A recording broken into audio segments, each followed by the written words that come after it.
marka hore waxaan u tacsiyadeynayaa dhammaan shacabkii Soomaaliyeed wax ku noqday halkan inta dhimatana Allah subhanahu wa ta'ala waxaan uga baryaa jannatul firdaws inuu ka waraabiyo inta dhaawacana Ilaahay uu siiyo caafimaad degdeg ah intaas kadib dabcan waxa halka ka dhacay waxay ahaan dhibaatooyinkii dalka ka dhacayay wax la mid ah oo ay had iyo jeer qolyahan nabadiidka ah ee ku fikira ama had iyo jeer ka shaqeeya gumaadka shacabka Soomaaliyeed oo ahde qolo oo jid iyo jahadiida oo aan dadkan Soomaaliyeed nabad iyo deganaansho aan u rabin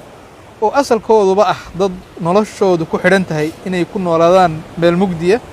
burbursan colaadi ka jirto gaajo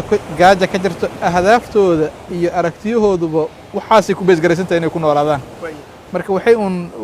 wax u dhaceen sidaan soo socota adiga galabkii xilli aan qiyaasay inay tahay 5:40 daqiiqo meelahaas ayaa waxaa dhacay qarax aad weyn oo aragteen albaabka ay ku soo dhifteen gaari kadibna waxaa soo galay maleeshiyaadkii waxaa muddo ay dirirayeen maxaa la dhahaa askartii ilaalada ka ahayd hoteelka adiga ugu dambeyntii dhowr qofoodna waa ku dhimatay halkan Allah u naxariisto dhowr qofoodna waa ku dhaawacantay xilligaas anagu waxaan ku sugnaa hoteelka gudihiisa ku sugnaa aniga iyo rag kale oo odayaal ahaan halkan wada joognay adiga alxamdulillah waa saacado badan halkan wada joognay waxaan ku dadaalaynay oo aad ula tacaalaynay in dhibaatadooda la yareeyo in dadkii halkan ku jiray ee shacabka ahaa la badbaadiyo waxaan u mahad celinayaa ciidamada amniga qaybahooda kala duwan oo runtii muddo aad u kooban nagu soo gaaray dadaal aad u wanaagsan muujiyay suurto geliyeen in ay caruurtii la soo qalday ee kooxaha nabadiidka odayada waaweyn oo cululaha waaweyn ee caruurtoodii Pakistan iyo Malaysia iyo Yurub meelo kamid ah intuu dirsaday ay wax u baranayaan oo iyaga dakaatire bir iimaanay caruurta yaryar ee masaakiinta ah hadda aragto muuqaalkooda waxaad is leedahay sadaqa ku kacday soo egyihiin yani caruurta la soo diray yani baahida ka muuqata dad aragto wada yaabaysa halka aan wada ogsoonahay nimanka soo diray sidii u egyihiin caruurtooda soo egyihiin oo wada garanayna caruur aad u yar oo waxay ahaayeen runtii aad is leedahay kuwan waa sadaqa ku kacday dad aragto muuqaalkooda yani duruufta ka muuqata iyo yani nolosha iyo duruufta ay ku nool yihiin dad aragto aad uga naxaysay ahaayeen laakiin la qalday aad loo qalday waa nasiib darro waana un rajaynayaa in ay iska dhammaan doonto aragtidaas aadka u qalabsanay carruurta Soomaaliyeed lagu marin habaabinayo waxay ila tahay in ayna sax ahayn dhowr iyo 10 sano ayay kooxahan aragtida xag jirka ah leh ayay beerayeen dhalinyaro badan oo sidaas oo kale ah in badan oo kamid ah mararka qaar markay muddo ku jiraanba waa ka baxaan ama waa dhintaan ama waa dhaawacmaan dhibaato ku dhacdo laakiin ama sidaan oo kale ay naftooda u haligaanba laakiin waxay ku dadaalaan inay kuwa kale helaan oo saas oo kale ay u beeraan waxaan ka maqalnaa guud ahaan meelaha qaar in ay cabsigelin aad u ballaaran ku hayaan oo ay dhahaan madax furasho wax u eg yani lacagaad bixinaysa haddii kale oo ku qarxinayna aniga Cabdullaahi aan ahay haddii aan ogahay every single day inay qarxinayaan ma dhacaysa yani inta noolahay inaan one single banasiyo dad badan oo ila soo hadlo waxay leeyihiin warniyo nimanka waxaa la sii jiray ma waxaasaa la sheegayay adigu maxaa la waxa caqli darro ah ama ma garanaysaa duruuf kasta ha ka lifto aniga intaan lacag bixiyo dadka masaakiinta ah ee aan waxba galabsanay magaaladan jooga lagu dili lahaa inaan anigu dhintaan ka doorbidaya dadka shacabka ah ee Soomaaliyeed dadka shacabka ama ganacsatada Soomaaliyeed anigu ma hubo aragtidaas inay jirto aragti aan hubo ma ahan laakiin lacag haday jirto waxaan rabaa in uu qofku isbarbar dhigo war inaad qof shacab oo maskiin oo waxba galabsan maalin Ilaahay geliyo dilkiisa ka qayb qaado al-shabaab maxay ku qabtaan lacagta qaataan qarxay ku sameystaan ciyaalkan oo kale ku qaldaan maalin Ilaahay geliyo waxay u taagayeen marka islaameen dad muslim oo shacab oo Soomaaliyeed inay ku dhibaateeyaan sax ma aha marka inaad maalin Ilaahay geliyo ka qayb qaadato qof muslim inaad disho ugu noolaato noloshaas marka qarx dhaca kadib aan dhowr qof oo mas'uuliin is helnay ama aan is aragnay oo aan meel isugu nimiday balse xilligaas kaliya aan joogay hawla ani gaar ahaan meel gaar ah ku haystay kalku qarx dhacayaan dibadda u soo baxay waxaan arkay rag odayaal oo adiga mas'uuliyiin oo saas oo kale aan is aragnay adiga waan isla jaan qaadnay waxaan ku talagalnay inaan annagu nafteena ka badbaadino dadkii shacabka ah ee meeshaan ku jirana ka badbaadino cadowgaas kaliya kuma fikir inaan annagu aan nafteena ka badbaadino aan ka baqno meesha waan bixi karnay dadkii ugu horreeyay baxaan ka mid ahaan karna laakiin maana bixin muddo 2 saacadood halkaan aan ku jirnay iyo xoogaa ayaan ku jirnay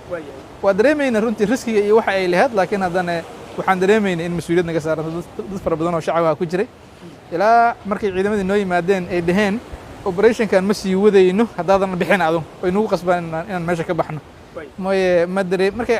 noo yimaadeen askar fiican noo timaadeen maba dareemaynba wax haba yaraatee khatara ma dareemayn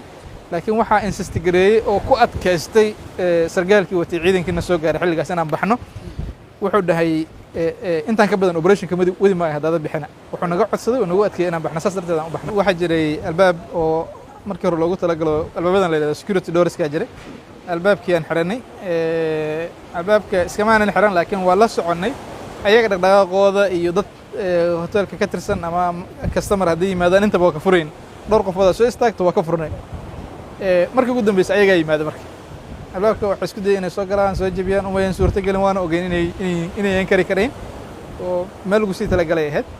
hadda ilaaha nagu ammaansaday oo dee uun dadaalkaas nagu jiray laakiin allah subxana wa tacala nuga mahad celinaynaa annaga intii kale nala joogtaba waxaan markaa kadib aan ka shaqaynaynay inaan xiriirino ciidamadii amniga ee kala duwanaa inayan ayaguna shacabkii meesha ku jirana dhibaato u geysan ayaga dhexdooda wax ka dhaceen marka waxaan xiriirinaynay hay'adihii amniga meesha ka shaqaynayay oo howlgalka ku wada jiray ugu dambeyntiina waxaa noo suurta gashay inayna soo gaaraan oo noo yimaadaan oo na isku meel nimaadaba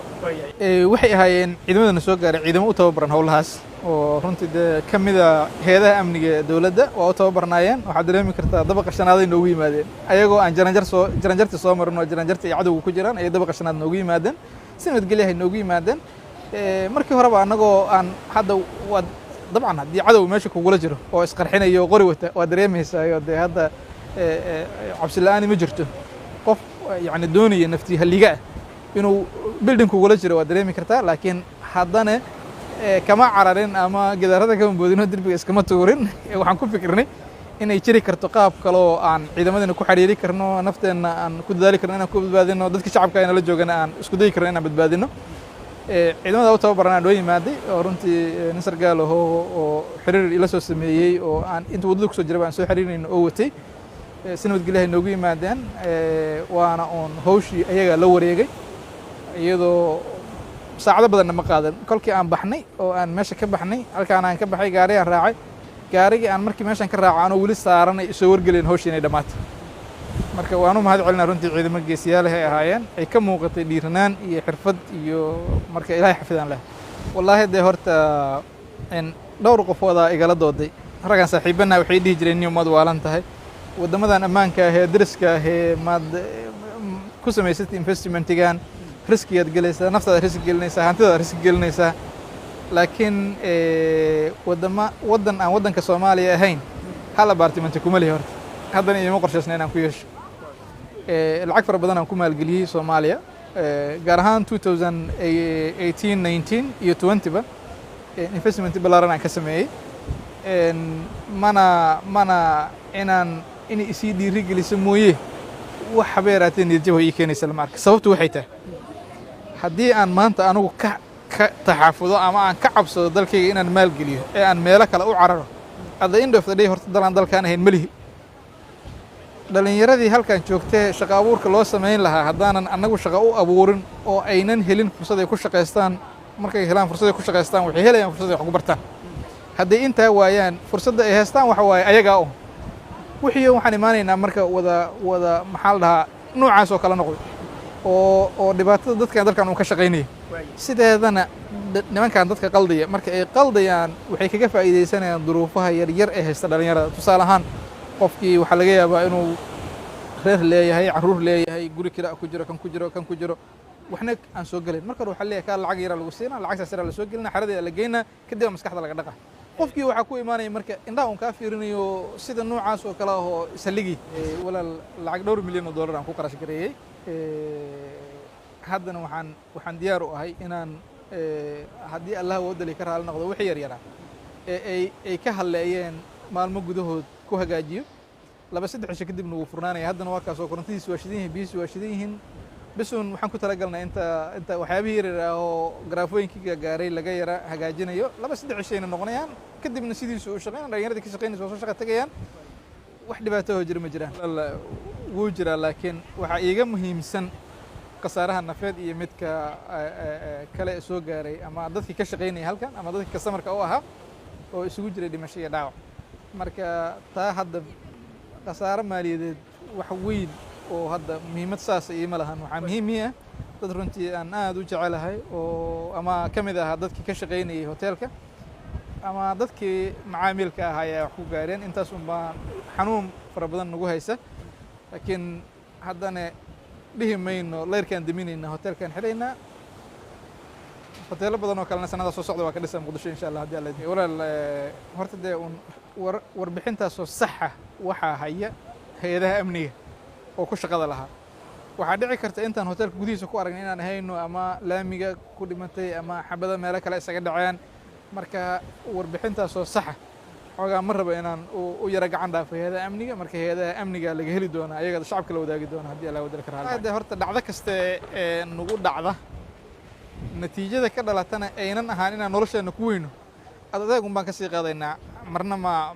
nama cabsi gelinayso mana baqdin iyo niyad jab iyo toona nagu abuuri mayso anigu waxaan ka fikiri jiray oon waktigayga intiisa badan geli jiray sidii dhaqaalaha dalkan loo kobci lahaa